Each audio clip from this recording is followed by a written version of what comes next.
Setujukah kamu jika apa yang kamu dapatkan hari ini adalah kebaikan dari orang tuamu ketika dia masih hidup?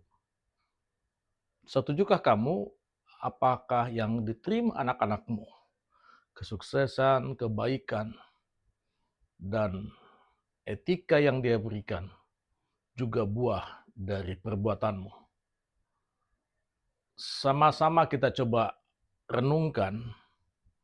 Jika ada yang mengatakan buah tidak jauh jatuh dari pohonnya, atau memang seperti yang disampaikan di kitab suci, bahwasanya ketika kebaikan yang kita buat akan kita terima hasilnya dan keturunan kita.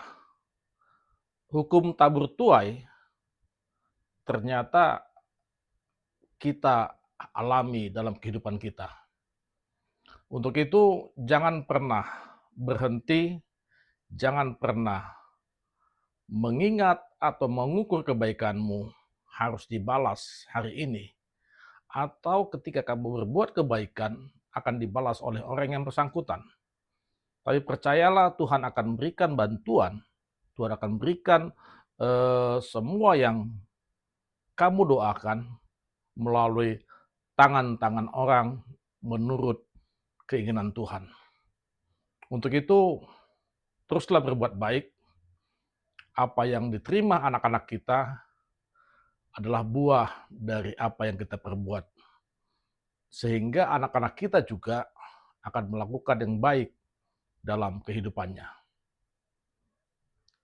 Jangan pernah merasa rugi untuk berbuat baik dan jangan pernah hitung apa yang telah kau perbuat.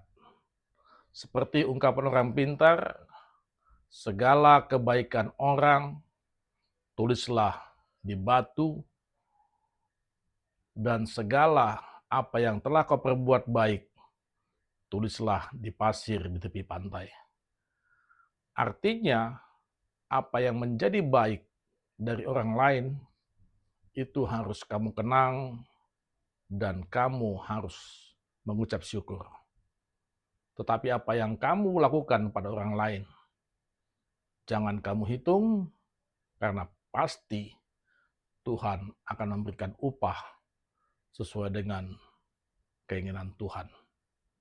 Teruslah berbuat baik, dan semoga anak-anak kita, keturunan kita menjadi orang-orang baik. Horas Bangso Batak.